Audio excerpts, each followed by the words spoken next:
جہاں تک عرشیا کا تعلق ہے یا پھر اس کی بیٹی کا، تو ان دونوں کی طرف سے مجھے اطمینان ہے۔ تم دونوں ہی کی خبر گیری کرتے رہنا۔ ویسے عرشیا بیگم کا کیا حال ہے؟ ڈاکٹر حارث اسے اپنی اولاد کی طرح جاننے لگے ہیں۔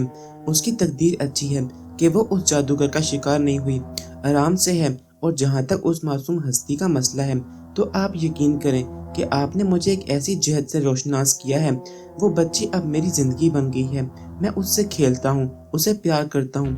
میں نے بتایا تھا آپ کو کہ راج گندل اپنے جادو کی مدد سے اسے تلاش کرتا ہوا وہاں پہنچ گیا تھا، لیکن اتفاقیہ طور پر خیر محمد اسے وہاں سے لے گیا۔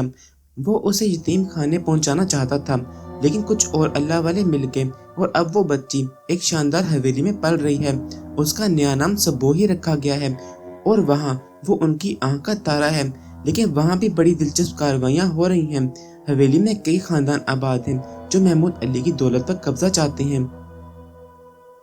اس سلسلے میں بڑی سازشیں ہو رہی ہیں۔ میں وہیں مقیم ہوں اور ان تمام سازشوں پر گہری نگاہ رکھے ہوئے ہوں۔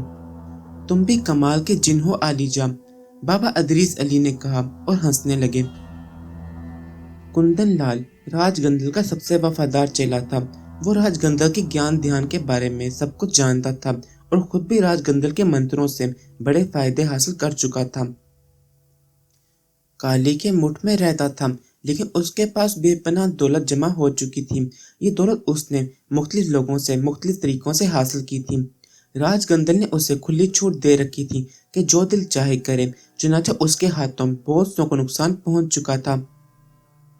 راج گندل کی آج کل جو کیفیت ہو گئی تھی، اس سے کندن لال سخت پریشان تھا اور ہر وقت اسی کھوج میں لگا رہتا تھا کہ کس طرح راج گندل کو راہ راست پر لائے۔ راج گندل اسے اپنی پریشانی بتا چکا تھا، لیکن کندن لال جانتا تھا کہ راج گندل اگر چاہے تو اپنے آپ کو صحیح راستے پر لا سکتا ہے۔ ان دنوں راج گندل نے اپنے سارے کام چھوڑ رکھے تھے اور تہ خانے میں پڑا رہتا تھا۔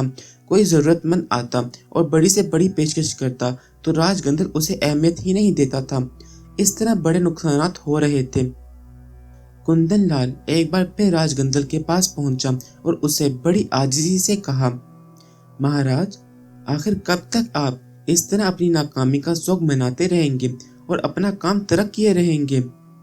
آپ مہان ہیں، ماں کالی کے چہیتے داس، آپ نے کالی کا وردان کیوں نہیں مانگا؟ راج گندل نے نگاہیں اٹھا کر کندن لال کو دیکھا، پھر بولا، تیری اپنی بدھی میں تو کچھ ہے نہیں۔ سنسار میں ہر کوئی اپنے مطلب کی بات کرتا ہے۔ میرے اس طرح گپھا میں بیٹھ جانے سے تیرا بھی نقصان ہو رہا ہے اور تجھے اسی نقصان کی چنتا ہے، یہی بات ہے نا؟ نہ نہ نہ مہاراج، میں تو 100 جیون آپ پر سے وارنے کو تیار ہوں۔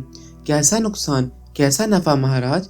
ایک معمول بنا ہوتا ہے، لوگ آتے ہیں اور جب میں ان سے کہتا ہوں کہ مہاراج نہیں مل سکتے، تو اب وہ ایک ہی سوال کرنے لگے ہیں کہ کیا مہاراج کی مہاشکتی ختم ہو گئی؟ اب وہ لوگوں کے کام کیوں نہیں کرتا؟ مہاراج، بہت سے لوگ یہ بھی سوچنے لگے ہیں کہ راج گندل مسلمانوں سے ڈر گیا ہے۔ راج گندل نے تیکھی نگاہوں سے کندن لال کو دیکھا اور بولا، بے وقوف کے بچے، تو مجھے اکسا رہا ہے کہ میں انسانوں کو تباہی سے دوچار کر دوں۔ وہ اب میں نہیں کر سکتا، اپنے ہاتھ کٹا بیٹھا ہوں۔ ماں سابلی کا کہنا تھا کہ جتنا کالا علم میرے پاس ہے، مجھے اسی پر بس کر دینی چاہیے، پر منش لالچ کا پتلا ہے۔ میں نے ماں سابلی سے کہا کہ ماں سابلی، مجھے مہان شکتیمان بنا دے اور اتنی شکتی دے کہ میں سنسار کے کسی منش کے آگے نہ جھکوں، بلکہ سنسار میرے سامنے جھک جائے۔ ماں سابلی خود یہی چاہتا ہے کہ اس کے چیلے اتنے ہی شکتیمان ہوں، پر اتنا بڑا شکتیمان بننے کے لیے ماں سابلی اور ماں کالی کی طرف سے کچھ پابندیاں تھیں، اور پابندیاں یہ تھیں کہ بڑا شکتیمان بننے کے لیے ایک ایسے بچے کی ضرورت تھی جس نے سنسار کی گود میں آنکھ نہ کھولی ہو، بلکہ اس طرح اس سنسار میں آیا ہو کہ اسے سنسار کے بارے میں کچھ نہ معلوم ہو، بچہ کسی مسلمان کا ہو اور اسے یہ بھی نہ معلوم ہو کہ وہ کس کی اولاد ہے، اسے الگ تھلگ رکھ کر پروان چڑھایا جائے اور جب اس کے منہ سے پہلا شبد نکلے تبھی اس کی بھینٹ دے دی جائے، اس کی گردن سے خون کا جو پہلا قطرہ نکلے اسے اپنے شریر میں اتارا جائے، پھر جو شکتی ابھرے گی وہ مہا سابلی کی شکتی ہوگی۔